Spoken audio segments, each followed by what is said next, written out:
아멘. 우리는 또 고린도 전서 오늘 6장을 다루겠습니다. 우리가 지난번에 4장과 5장을 다루었죠. 고린도의 이러한 11가지의 이러한 문제들, 이러한 배경을 갖고 고린도의 편지를 바울은 써서 보내지만, 그러나 여기에 그리스도의 충만함, 또 교회의 어떠함, 또한 이러한 하나님의 청지기의 어떠함, 이러한 여러 방면에서 교회의 필요한 방면, 그리스도와 교회에 대한 이러한 계시와 체험들을 계속적으로 분배해 주고 있습니다. 오늘도 이제 6장에 올 때 두 가지 문제를 다루고 있죠. 그것은 첫 번째는 바로 믿는 이들 사이의 소송의 문제, 그 다음에 두 번째는 이 자유를 남용하는 문제, 소송과 자유의 남용의 문제를 6장에서 다루고 있습니다. 첫 번째 문제가 고린도의 성도들의 분열이죠. 이러한 분열은 혼의 문제입니다. 영을 사용하지 않고 혼을 과도하게 사용했죠. 특별히 생각, 철학적인 생각, 그들의 문화, 이러한 것들을 사도는 되돌려서 이러한 그리스도에게로 그들의 영안으로 돌이키기를 원했습니다. 이러한 혼을 과도하게 사용하게 되면 거기에 두 번째의 문제가 심각한 죄 안에 빠지게 되는 것입니다. 육체의 정욕에 심각한 죄는 이 과도한 혼, 이 철학적인 사고, 문화, 이러한 것들을 통하여 사실 육체의 이러한 정욕에 떨어지게 되는 것입니다. 그리고는 오늘 이 세 번째 문제는 바로 소송의 문제인데, 여전히 이것 또한 혼의 이러한 사용이죠. 다시 말해서 십자가의 공과를 배우려고 하지 않는, 자기의 이러한 권리를 주장하는, 물론 그것이 법적으로 권리를 주장하고 그런 것도 하죠. 그렇지만 여기에 혼을 사용하게 되면 자신의 권리를 주장합니다.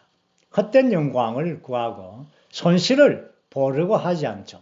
그러나 영 안에 있으면 기꺼이 십자가를 지는 것입니다. 기꺼이 손실을 당하고 기꺼이 쏘으려 합니다. 영 안에 있는 사람의 특징이죠. 오늘 이 부분에 이 말씀을 우리가 보면서 이 내용을 보기를 원합니다. 1절 우리가 한번 읽어보죠. 1절. 여러분 중에 누가 다른 사람에 대하여 소송한 일이 있는데 어째서 불의한 사람들에게 재판을 받으려 하고 성도들 앞에서 하루하지 않습니까? 이게 소송의 문제를 해결하는 이 비결은 바울은 아주 놀라운 진리의 항목을 제시하고 있습니다. 그것은 첫 번째 진리의 항목은 교회가 세상을 심판한다는 것입니다. 두 번째 항목은 하나님의 왕국의 상속자. 이 두 가지, 상당히 두 항목에 우리 교회 생활, 그리스도의 생활 안에서 매우 깊은 것입니다. 교회가 세상을 심판할 날이 올 것입니다. 지금은 세상의 체계 안에서 사법부라는 게 있죠. 사법부가 어떤 사람들의 심판을 담당하죠. 그렇지만 장차 우리가 보게 되면 교회가 세상을 심판하고 심지어 악한 천사들도 교회가 심판합니다. 그러므로 이 교회의 위치를 안다는 것은 굉장히 중요하죠. 자, 그런데 2절 보면 여러분은 성도들이 세상을 심판하리라는 것을 알지 못합니까? 세상에 여러분에게 심판을 받을 것인데 여러분이 가장 작은 일도 심판할 자격이 없습니까? 앞으로 어마어마한 큰 일을 이 세상 사람들을, 체계들을 교회가 심판할 테인데 엄청난 큰 일을 심판하는데 하찮은 일을 가지고 그걸 여기에 심판하고 판단할 수가 없습니까? 3절에서 여러분은 우리가 천사들을 심판하려는 것을 알지 못합니까? 하물며 현 세상의 일들이야 더 말할 필요가 있겠습니까? 교회가 얼마나 높은 위치에 있습니까? 우주안에서 최고의 재판관입니다. 물론 주님은 이 우주의 재판관이시죠. 그러나 교회는 주님과 하나 되어서 이 우주의 악한 천사와 이 악한 정부와 이 세상을 심판하게 될 것입니다. 그런데 그런 여러분이 세상 사람들에게 가서 심판을 받으려 합니까? 4절에서 바로 그 이야기입니다. 그런데 여러분은 현 세상의 일들로 재판할 때 교회가 대수롭지 않게 여기는 사람들을 재판관으로 앉힙니까? 이게 뭡니까? 믿지 않는 이들. 대수롭지 않은 이들입니다. 그들이 교회의 성도들을 영광스러운 지체들을 심판하게 판단하게 내어주면 되겠습니까? 5절에서 내가 여러분을 부끄럽게 하려고 이 말을 합니다. 여러분 가운데 자기 형제들 사이의 일을 판결할 수 있을 만큼 지혜 있는 사람이 도대체 한 사람도 없습니까? 형제가 형제를 고소할 뿐 아니라 그것도 믿지 않는 사람들 앞에서 하고 있습니다. 교회 안에 지혜로운 자가 없습니까? 교회 안에는 장로가 있고 또한 이 교회 안에 또한 동력자 형제들도 계시는데 어쨌든 이러한 것에 지혜로운 자가 있는데 그들에게 가져가서 판단을 받고 해야 되지 않겠습니까? 7절에서 바울은 여러분이 서로 소송을 제기한다는 것은 이미 여러분이 완전히 패배하였다는 것을 의미합니다. 왜 차라리 억울한 일을 당하려 하지 않습니까? 왜 차라리 쏘거려 하지 않습니까? 바울의 이러한 깊은 이러한 영의 부담을 만지는 게 필요합니다. 형제들 안에서 소송이 제기되었다는 것은 그들 양자 모두가 다 패배당했다는 것입니다. 악한 일을 했던 형제도 그것을 가지고 소송하는 형제도 다 완전히 패배했습니다. 도리어 여러분이 자신이 남을 억울하게 하고 속입니다. 그것 형제들에게 그렇게 하고 있습니다. 여기에서 아주 바울 형제님은 교회의 이러한 높은 위치를 보여줍니다. 교회의 위치는 장차 악한 천사들과 세상을 심판하는 위치에 있습니다. 그 다음에 이제 9절에서 11절 이 말씀은 그리고 이러한 일에 관여가 되면 하나님의 왕국을 상속받지 못한다는 것입니다. 그래서 9절에서 불의한 사람들은 하나님의 왕국을 상속받지 못한다는 것을 여러분 알지 못합니까? 미혹당하지 마십시오. 음행하는 사람들이나 우상 숭배하는 사람들이나 간음하는 사람들이나 남창이나 동성연애를 하는 남자들이나 10절 도둑질하는 사람들이나 탐욕이 많은 사람들이나 술 취하는 사람들이나 남을 욕하는 사람들이나 약탈하는 사람들은 하나님의 왕국을 상속받지 못할 것입니다. 하나님의 왕국을 여기에 처방전으로 주었습니다.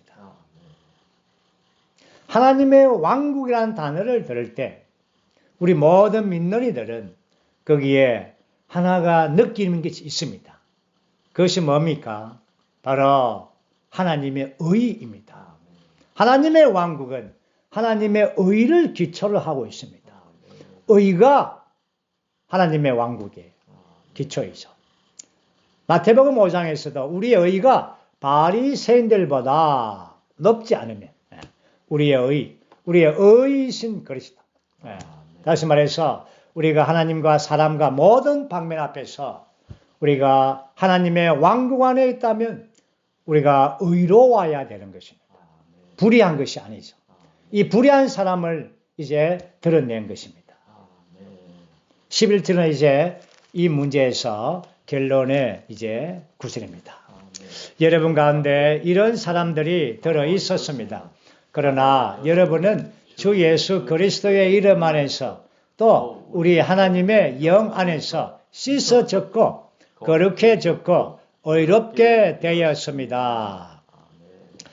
여기서 아주 중요한 이 항목은 우리가 예수 그리스도의 이름 안에서와 하나님의 영 안에서 이 두 항목이죠. 예수님의 이름 안에서와 하나님의 영 안에서 이 부분은 물론 우리가 같은 한 가지 의미로 쓸 수가 있습니다. 우리가 주 예수님의 이름이라 할 때 그분의 인격이죠. 그분을 부름으로 그분의 인격의 실체는 바로 그분의 생명 주는 영이 되셨습니다. 그 영이 바로 그분의 인격의 실제이죠. 그러므로 우리가 하나님의 영 안에서 바울은 다시 한 번 더 바울의 이러한 말씀에 아주 경탄하죠. 왜냐하면 이 고린도 성도들을 볼 때 사실 바울은 이 글에서 예수님의 이름 안에서 하나님의 영 안에서 씻어지고 거룩해지고 의롭게 되었다라고 쓰는 것보다 보배로운 피로 말미암아 예수 그리스도의 피로 말미암아 여러분들이 씻어졌고 거룩해졌고 의롭게 되었습니다라고 쓰는 것이 상당히 이 문맥상에서 좋아 보입니다. 그리고 고린도의 성도들의 상황을 볼 때 그렇게 쓰는 것이 맞습니다. 그러나 여기 자세히 보면 바울은 이 문장을 쓸 때 예수 그리스도의 피라고 말하지 않았습니다. 여기에 하나님의 영 안에서라고 말합니다. 디도서 3장 5절에 성령의 씻음이죠. 성령 안에서 씻어지고 성령 안에서 거룩해지고 성령 안에서 의롭게 되지는 것입니다. 이렇게 쓰는 것은 이러한 문장을 쓰는 것은 바로 고린도의 성도들은 물론 그들은 그리스도 예수님의 피 안에서 법리적인 구속을 이루었습니다. 그리고 더 중요한 것은 그들은 초기의 은사들을 받음으로 그들은 이 성령 안에서 씻음을 받았습니다. 짧은 시간이었지. 그 시간은 우리가 약은 모르겠지만 그러나 1년 반 동안에 이러한 고린도에서의 바울의 사역을 통하여 그들은 법리적인 뿐 아니라 이러한 유기적인 방면에서 성령의 안에서 그들은 주관적으로 체험적으로 그들은 씻어졌습니다. 죄들이 약함들이 그리고 그들은 거룩해졌습니다.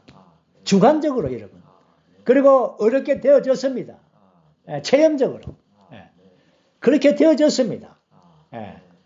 이것을 정말 이렇게 쓴다는 것은 바울은 전적으로 주님과 하나됨 안에 있었습니다. 주님의 보시는 그 관점이 바울의 본 관점인 것입니다. 정말 우리 모두는 다 이러한 놀라운 바울의 영과 이러한 말씀에 함께 삐삐춤을 받을 필요가 있습니다. 우리는 우리 모든 지체들은 이러한 약함도 있고 또한 죄를 지을 수도 있죠. 우리가 고린도 전서를 시작할 때에 누가 고린도 교회의 성도들에게 돌을 던지라. 우리 모두가 다 고린도 성도들을, 그렇죠? 그렇지 않다고 누가 감히 말하겠습니까? 우리는 그런 소재가 있고 또 그럴 가능성이 있고 또 그러했던 자입니다. 그러나 사도는 고린도 성도들을 볼 때 그들은 그리스도의 피라를 언급하지 않고 그리스도 예수님의 이름과 하나님의 영 안에서 그들이 씻어졌다고 그렇게 되고 의롭게 되었다고 선포해 주었습니다. 이것이 바로 정말 하나님의 뜻 아닙니까? 여러분들 고린도 성도들에게 이렇게 말해줄 수 있겠습니까? 여러분들의 정말 이러한 제 가운데 있고 소송에 있는 이런 교회 성도들에게 이렇게 말해주겠습니까? 정말 이것이 하나님의 마음 안에 있는 이러한 선포인 것입니다. 이제 우리는 12절에서 20절까지 두 번째 항목입니다. 우리가 첫 번째 항목에서 이 소송의 문제를 다룰 때 사도는 두 가지 처방전이죠. 그 처방전이 뭡니까? 첫 번째, 교회의 높은 위치를 보는 것이고 두 번째, 하나님의 왕국을 제시하는 것입니다. 그 다음에 이제 이 자유를 남용하는 문제에 왔습니다. 다시 한 번 더 고린도 전서를 이제 다시 한 번 더 우리가 정리를 해보면 첫 번째의 문제가 분열의 문제이죠. 이것은 혼의 문제입니다. 이러한 문제를 이 혼의 이 과도하게 써서 그렇죠. 철학적인 지혜 이런 것들 이 문제를 해결하기 위하여 바울은 1장에서 4장을 아주 오랜 장들을 이렇게 해결점을 주었습니다. 왜냐하면 이 문제가 혼의 문제, 이 분열의 문제가 모든 문제들을 이끌어가는 원동력이 되죠. 그렇기 때문에 거기에서 사도는 이 문제의 해결을 위하여 그리스도를 제시했죠. 그리스도와 그분의 십자가 그리고 하나님의 깊은 것이신 이러한 그리스도의 많은 방면들 하나님의 지혜이신 그리스도를 나타내 보이고 그리고 3장에 와서는 교회가 하나님의 경작지이고 하나님의 건축물임을 교회에 대한 놀라운 영광스러움을 그들에게 보여주었습니다. 교회는 분열되지 않습니다. 나눠질 수가 없죠. 교회의 이러한 놀라운 모습을 건축된 교회의 모습을 보여주고 그리고 4장에 올 때 이러한 청지기 직분의 신실함 이러한 신실함을 이제 보여주었습니다. 그리고 이제 앞에서 우리가 본 것처럼 또 5장에서는 거기 악한 행제 악한 행제의 문제를 다룰 때는 바울의 처방은 뭐였습니까? 기억납니까? 뭡니까? 무교제를 지킴이죠. 누룩 없는 떡이신 그리스도를 이러한 무교제를 우리의 일생토록 지키는 것입니다. 이것이 우리의 육체의 이러한 더러움을 막아주는 것이죠. 바울의 이러한 이 순서가 상당히 아주 놀랍습니다. 그렇죠? 아마 바울은 이 11가지의 순서를 두고 마음 안에서 그 순서를 배열했을 것입니다. 첫 번째 둔 순서가 바로 분열의 문제이고 두 번째가 악한 이러한 이 죄의 문제이고 세 번째가 뭐였습니까? 방금 소송의 문제이고 네 번째가 바로 자유의 남용의 문제이죠. 이 문제를 자세하게 이렇게 보면 사람이 인간사에서 이 심각한 이 정욕의 죄, 육체의 정욕의 죄가 들어오는 것은 바로 혼을, 지혜를 너무 철학적인 지혜가 번성하면 이것이 기어들어옵니다. 교회, 우리 인간사에서 보면 그렇습니다. 유럽에서 그들의 철학과 지혜의 우람, 문화의 우람 이렇게 하면서 사실은 가장 추한 정욕이 죄가 그게 쏠리더라는 것입니다. 그러나 가난한 나라들은 먹고 살기 바쁘니까 그런 죄가 물론 있겠지만 그러나 그 깊이는 못 들어갑니다. 그렇죠?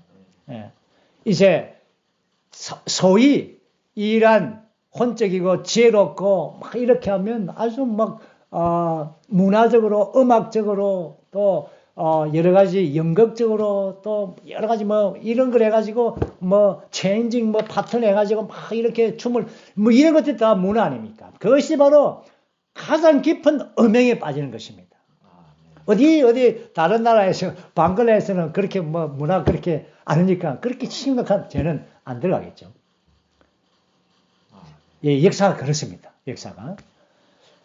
그리고는 이제 소송의 문제가 왜 혼을 과도하게 쓰고 육체를 사용하니까 이제 자기를 뭡니까 변호하려고 손실을 당하려 하지 않죠. 조그마한 손실을 당하면은 막 이렇게 견디지 못합니다. 어떤 조그마한 십자가도 견디지 못합니다. 이렇게 되는 것입니다. 예. 그리고는 이제 오늘 네 번째 문제에 왔죠. 네 번째 문제는 이 자유를 남용하는 것입니다. 우리는 자유함을 받은 자입니다. 그리스도 안에서 자유로움을 받았죠. 이건 굉장히 한면에서는 참 합당한 진리이고 체험입니다. 그러나 또 한 방면에서 이렇게 남용되어질 수가 있습니다. 우리가 자유롭다, 율법에서 자유롭다, 모든 방면에서 자유롭다 해서 방종하는 것입니다. 오늘 정말 우리가 이러한 것에 대해서 깊이 있게 고려하시기 바랍니다. 우리가 생각하기를 바랍니다. 우리가 대면 집회로 모이든 비대면 집회로 모이든 여러분들에게는 자유가 있습니다. 그렇지만 이 자유를 그렇죠 남용해서는 안 되는 것입니다. 그렇죠? 우리가 비대면 집회로 모이더라도 함께 대면 집회로 모이는 것처럼 정말 진실하게 참되게 이 말씀 안에서 함께 이제 들어가야 되겠죠. 이것이 우리에게 준 자유, 그렇죠? 이 자유 남용하는 것이 아닙니다. 그런데 여기에서 그 당시 고린도 성도들에게서 이 자유의 남용의 문제는 두 가지입니다. 음식과 결혼입니다. 우리가 압니다. 음식과 결혼은 하나님께서 정해주신 것이고 하나님께서 허락한 것입니다. 음식을 통하여 사람은 생존합니다. 결혼을 통하여 사람은 번식합니다. 사람은 번식되고 생존해야만이 하나님의 경륜을 이룰 수가 있습니다. 하나님께서 정하신 것입니다. 허락하신 것입니다. 그렇지만 이것이 남용되게 되면 우리에게 이러한 자유를 주었지만 이것이 남용되게 되면 이것이 교회 그리스도 안에서 그리스도의 생활을 파괴하게 되고 교회 생활 안에서 단체적인 교회 생활을 이렇게 망치게 되는 것입니다. 그러므로 다시 한 번 더 우리가 고린도 전서에서 개인적인 그리스도의 생활에 단체적인 교회 생활에 이러한 중심이 되는 것은 바로 자유가 남용되지 않는 것입니다. 하나의 큰 원칙이 있습니다.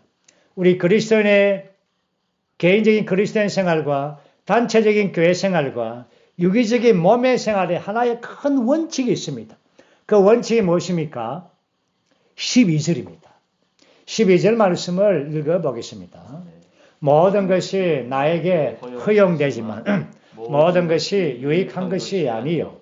모든 것이 나에게 허용되지만 나는 어떤 것에도 얽매이지 않을 것입니다. 아멘. 이것이 원칙입니다. 모든 것이 나에게 허용되지만 합법적이다는 말이죠. 주님이 주신 것입니다. 그렇지만 모든 것이 유익한 것이 아니에요. 유익한 것이 유익한 것인데 유익하게 안 되게 된다는 것입니다. 그것은 바로 과도하거나 남용하는 문제입니다. 모든 것이 나에게 허용되었지만 체험적으로, 주관적으로, 법적으로 아무런 문제가 없이 다 괜찮습니다. 나는 어떤 것에도 얽매이지 않을 것입니다. 그것이 나를 얽매이게 해서는 안 되는 것입니다. 특별히 음식과 결혼의 문제. 주님께서도 이런 말씀했죠. 노아의 그렇죠? 때. 그렇죠? 먹고 마시고 장가가고 또 이런 것들. 이것은 남용하기 때문에 그렇습니다. 남용. 오늘 이러한 것들 바울은 이 문제를 아주 여러분들 오늘 6장에 후반절에 나중에 갈 텐데 성경 안에서 이 자유의 남용의 문제, 음식과 결혼의 문제를 처방전을 줄 때 어마어마한 진리를 줬습니다. 과히 바울의 14서신 가운데 아주 뛰어난 구절이 이곳에 있습니다. 나중에 그 처방전을 볼 것입니다. 자, 13절, 14절을 읽어보겠습니다. 음식은 배를 위한 것이고 배는 음식을 위한 것이지만 하나님은 그 둘 다 없애버리실 것입니다. 몸은 음행을 위해 있는 것이 아니라 주님을 위해 있고 주님의 몸을 위해 계십니다. 14절 하나님께서 주님을 다시 살리셨으니 그분의 능력으로 우리도 다시 살리실 것입니다. 음식과 배. 사람은 사실 음식이 먼저 없어집니까? 배가 먼저 없어집니까? 배가 먼저 없어집니다. 그렇죠? 배가 없으면 음식이 필요 없는 것이죠. 사람의 요 식욕, 이 간사한 이 식욕, 배. 이 배 때문에 음식이 그렇죠. 이렇게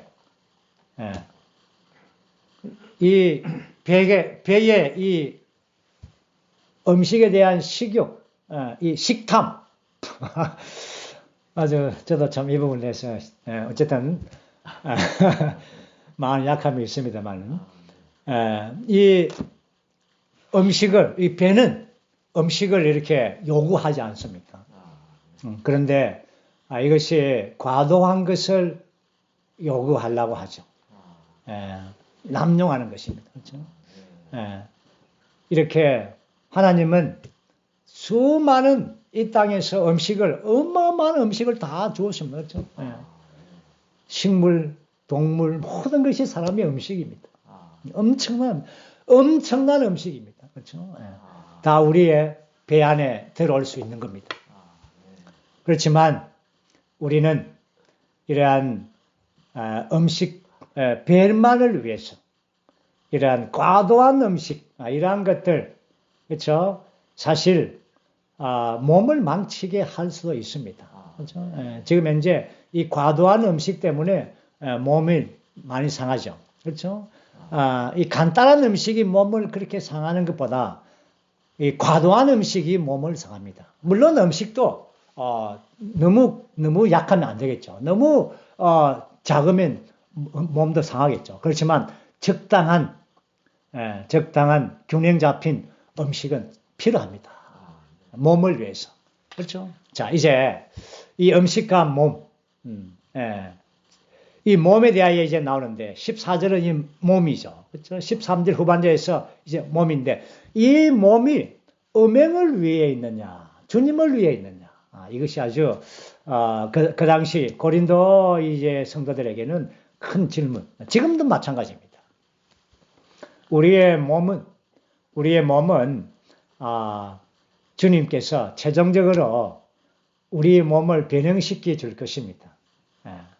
지금도 사실은 우리의 몸을 주님을 위하고 있습니다. 주님께서 우리의 몸을 위합니다. 우리가 주님의 몸을 위하면 주님이 우리의 몸을 위해 줍니다. 자, 이제 우리는 이 부분에서 상당히 깊은 부분을 이제 전달합니다. 먼저 15절, 16절을 읽어보겠습니다. 여러분의 몸이 그리스도의 지체라는 것을 알지 못합니까? 그렇다면 내가 그리스도의 지체를 가지고 장녀의 지체로 만들겠습니까? 절대로 그럴 수 없습니다. 엄청난 말을 하고 있습니다. 여러분의 몸이 그리스도의 지체라고 말합니다. 이 말 들어봤습니까? 한번 생각해 봅시다. 우리의 몸이 그리스도의 지체, 그리스도의 몸의 지체라는 겁니다. 수많은 교회 역사 가운데 이 말씀을 다 영적으로 받고 비유로 받았습니다. 그러나 바울 형제님은 이 영적인 방면으로 말하는 것이 아닙니다. 우리의 몸이 그리스도의 지체라는 것입니다. 우리의 몸이 그리스도의 지체 신체라는 것입니다. 우리의 신체와 그리스도의 몸의 신체가 같다는 것입니다. 비유가 아니죠. 교회는 그의 몸이니라고 할 때 몸 같다 이런 비유가 아니라 실제이죠. 교회가. 마찬가지로 우리의 몸이 그리스도의 몸이라는 것입니다. 지체라는 것입니다. 생각해 보십시오. 이해가 됩니까? 저는 이해가 안 됩니다. 솔직하게. 그러나 곰곰하게 정말 이 부분을 다시 보고 또 보고 했습니다. 야, 정말 이것이 사실이다. 이것이 사실인 것을 깨닫는다면 우리의 몸이 얼마나 소중합니까? 그런데 여러분 사실을 믿지 않습니다. 왜냐하면 우리의 몸은 약하거든요. 또 늙어지지 않습니까? 또 병들지 않습니까? 그런 몸을 어떻게 그리스도의 몸이라고 할 수 있는가? 그리스도의 몸의 신체라고 할 수 있는가? 이게 영적인 것이 아닌가? 비유가 아닌가?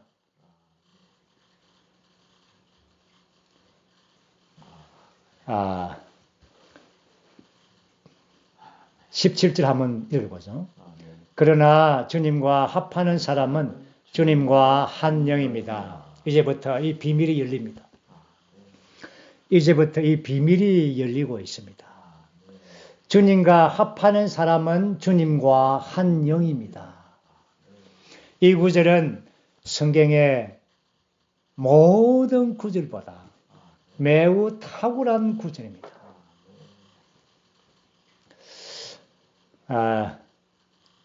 여기서 먼저 이 17절의 말씀에 대하여 저는 한 5 항목으로 이제 먼저 이 부분을 교통을 나누고자 합니다. 사이의 말씀을 도움을 받아서 교통을 나눕니다. 첫 번째는 6장 17절에 주님과 합하는 이라는 말은 믿는 이들이 주님 안으로 믿어 주님과의 유기적인 연합을 말합니다. 먼저 이것입니다. 주님과 합한다라는 말은 우리와 주님과의 유기적인 연합 안에 있다는 것입니다. 그리고 한영이라는 것은 영이신 주님과 우리의 영의 연합입니다. 주님의 영과 우리의 영이 연합되었다는 것입니다. 그러므로 우리는 주님과 교통하고 주님께 기도하고 주님과 함께 사는 모든 영적인 체험들은 다 연합된 영 안에 있습니다. 두 번째는 예, 두 번째입니다. 예, 두 번째는 이 두 영의 연결은 성경에서 가장 큰 비밀입니다. 하나님과 사람의 연결은 이 두 영 안에 있습니다. 하나님의 영과 사람의 영의 연결, 연합. 이것이 성경의 가장 큰 비밀이라 했죠. 깊은 비밀입니다. 세 번째 항목은 이 연합된 영은 하나님의 경륜의 초점입니다. 우리가 알듯이 하나님의 경륜의 중심은 그리스도입니다. 그러나 초점이라고 말할 때 이것은 바로 관역이죠. 어떤 이 관역의 중심이 그 가운데, 그렇죠? 중심 가운데 이것이 뭡니까? 이 초점이 연합된 영인 것입니다. 그 다음에 네 번째는 이 한영, 주님과 한영됨은 바로 만유를 포함한 그리스도를 체험할 수 있는 지점입니다.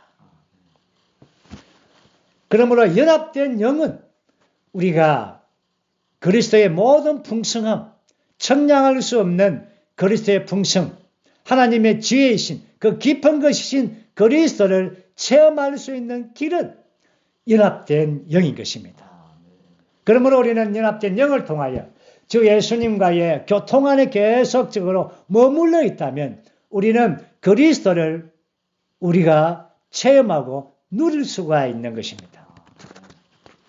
그 다음에 다섯 번째 항목은 바로 우리의 몸이 성령이 되게 하는 것입니다. 자, 주님은 성령은 우리의 영 안에 있고 우리의 영은 우리의 몸 안에 있습니다. 그러므로 우리의 몸은 성령의 전이 되는 것입니다. 이게 앞으로 나오는 19절에 있는 말씀입니다.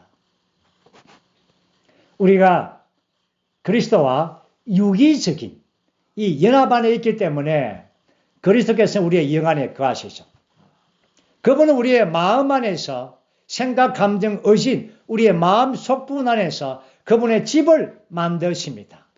그럴 때에 우리의 이러한 몸은 바로 그분의 성전이 되어지고 그럴 때 우리의 몸은 그리스도의 지체가 되어지는 것입니다.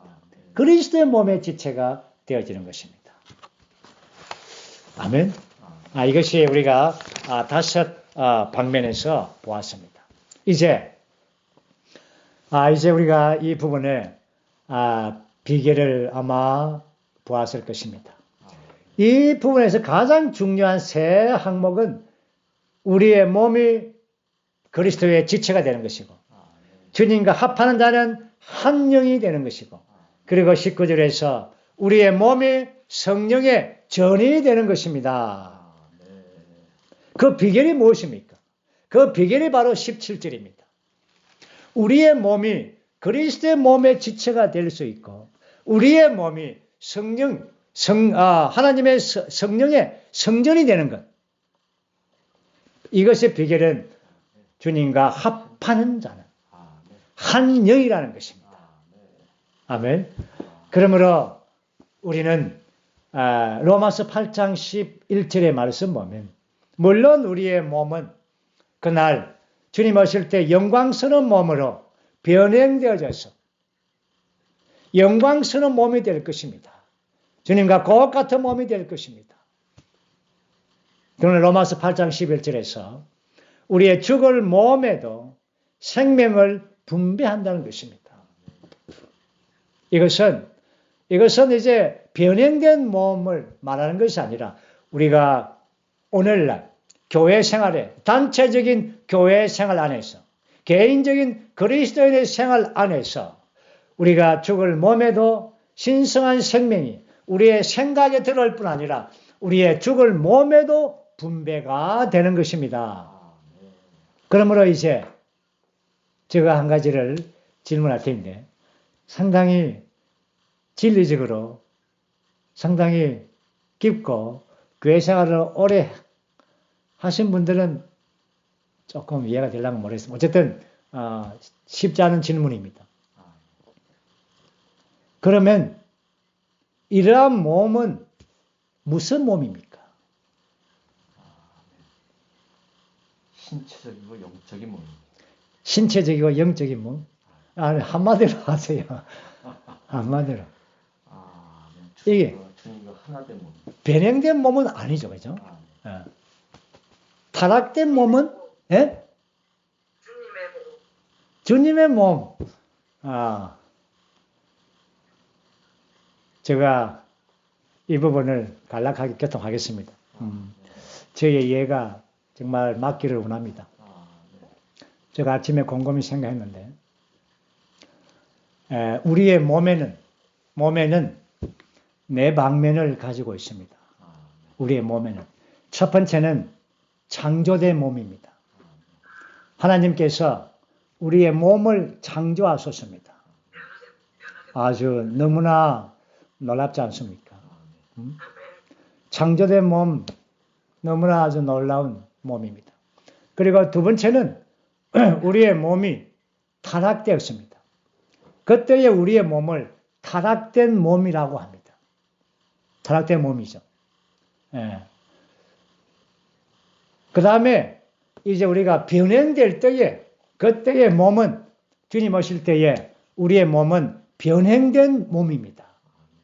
그러나 지금 우리가 주와 합하는 자는 한 영 안에 있고, 유기적인 연결 안에서, 이 생명 안에서 우리의 생각, 감정과 의지를 적시고, 우리의 몸에도 이 생명을 분배하는 그리스도의 몸이, 우리의 몸이 그리스도의 지체가 되고, 우리의 몸이 하나님의 성전이 되는 이러한 몸은 어떤 몸입니까?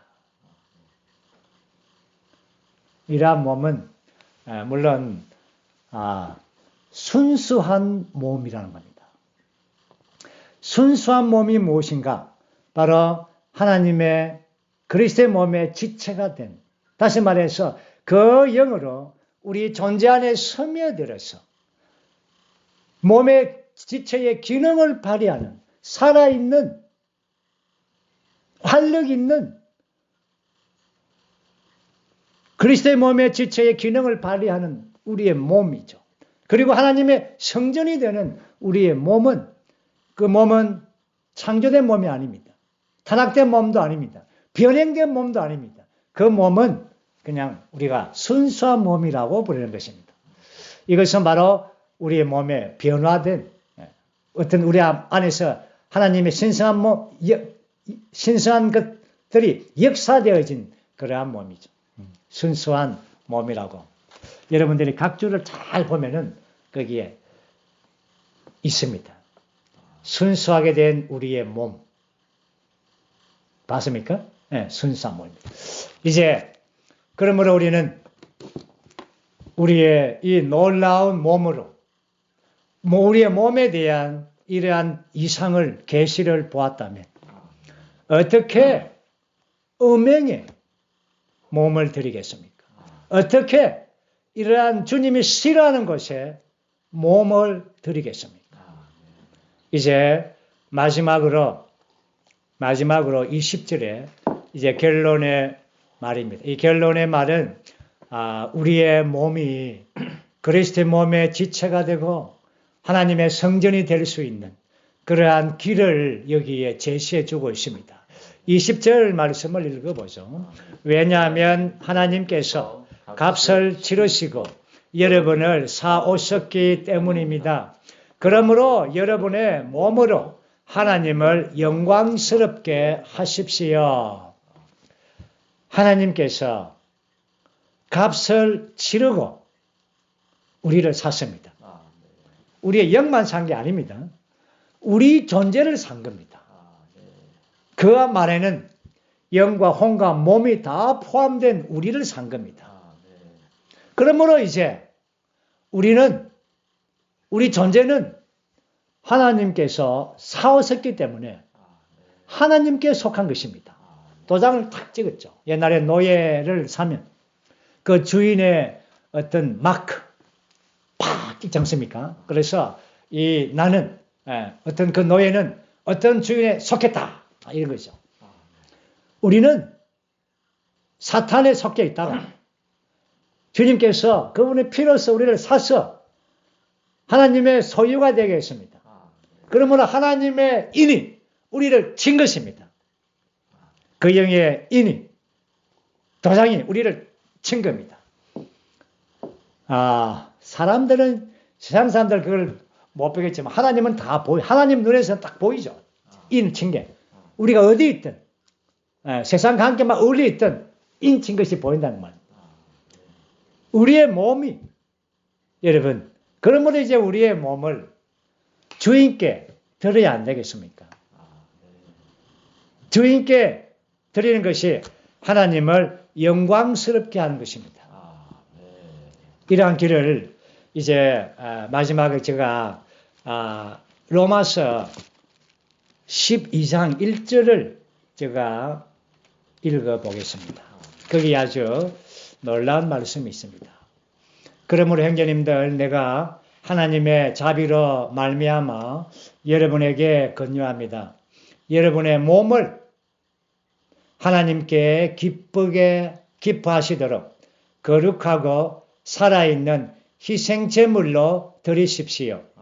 이것이 여러분의 합리적인 봉사입니다. 로마서 12장 1절.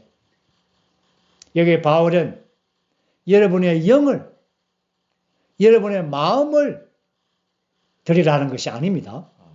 여러분의 몸을 드리라는 것입니다. 참, 아멘. 그냥 우리가 이 말씀에 아멘 합니다. 정말 저도 무슨 말을 추구하겠습니까?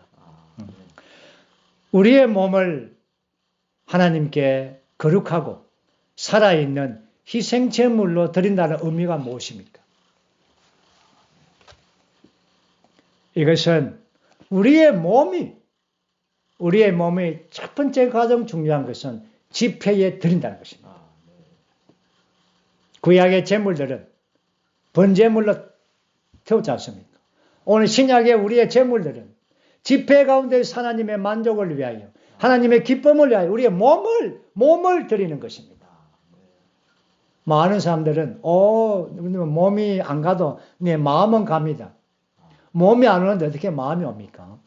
몸이 안 오는데 어떻게 영이 옵니까? 오늘 우리가 집회가 있는 곳에 그곳은 바로 제물을 하나님께 드리는 곳 아닙니까? 그리스도가 우리의 제물의 실제가 아닙니까? 또한 우리의 몸이 들어지는 것입니다. 우리가 집회에 올 때에 집회에 몸을 드려야 되는 것입니다. 우리가 이렇게 온라인 물론 이 줌으로서 함께 모이지만 우리의 몸을 드리지 않습니까? 우리의 몸을 합당하게 진지하게 드려야 되는 것입니다. 그리고 우리의 몸이 말씀 앞에 나오는 것입니다. 여러분, 여러분의 눈이 말씀 앞에 나옵니까? 여러분의 생각이 말씀 앞에 나옵니까? 몸이 나오는 것입니다. 몸이 와야 여러분의 생각이 오는 것입니다. 여러분의 마음이 오는 것입니다. 여러분의 영이 그 가운데 있는 것입니다. 그리고 기도 안에 몸을 드리는 것입니다. 그리고 교통 안에 머물러 있는 것입니다. 이것이 우리가 이럴 때에 우리의 몸은 바로 그리스도의 몸의 지체가 되고 하나님의 성전이 되는 것입니다. 아멘. 정말 오늘 6장의 말씀이 아주 귀하고 정말 저도 참 새롭게 보는 것 같습니다. 주님이 얼마나 우리의 몸을 위하시는가. 우리의 몸을 음식에 배를 위하여 또한 정욕적인 것이 또한 어떤 하나님이 싫어하는 많은 것들에 우리의 몸을 드리지 않고 하나님께 드리기 원합니다. 교회를 위하여 우리의 몸이 들어지기 원합니다. 네. 이것이 이 자유를 남용하는 것에 대한 처방전입니다. 오늘 아주 깊은 15절, 17절, 19절 이 구절의 말씀을 우리 함께 추구했습니다. 주님께서 다시금 제가 교통한 부족한 부분들을 주님께서 다시 여러분들 모두에게 다시 말씀해주고 다시 주님께서 직접 교통해 주시기를 원합니다. 왜냐하면 이 부분은 우리가 너무나 매우 중요하고 깊은 내용이기 때문에 어쨌든 주님께 감사합니다. 이 사역을 통하여 우리에게 이러한 말씀을 열어주심을 감사합니다. 아멘.